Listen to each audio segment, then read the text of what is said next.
7500க்கு 8% வட்டி விகிதம் 1 வருடம் 6 மாதங்களுக்கான தனி வட்டியை காண்கன்னு கேட்குறாங்க. 7500 அசல்னா இதான் பி, 8% வட்டி விகிதம்னா இது வந்து ஆர். சரிங்களா? 1 வருடம் 6 மாதம் அப்படின்னா 1.5 வருஷம் அர்த்தம். சரிங்களா? 1/2 வருடம். சரிங்களா? 1 வருடம் 6 மாதம்னா 1.5 வருஷம். இதை கொஞ்சம் மாற்றிங்க. எப்படி மாற்றலாம்? 2 பிறகுனா 2 + 1 என்ன வரும்? 3/2 வரும். சரிங்களா?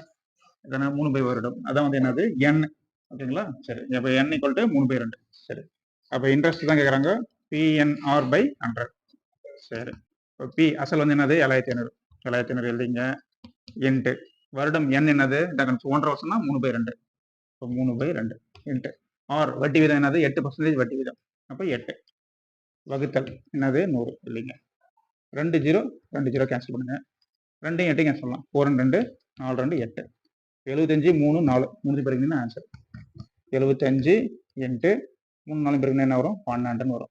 2 பிறகு 2 10 0 மிச்சம் 1 2 14 1 15. அதான் 75. 4 0 10 0 மிச்சம் 1 9. இப்போ 900 ரூபாய் வட்டி. சரிங்களா? இங்கே இருக்கு பாருங்க, டி ஆன்சர். சரிங்களா?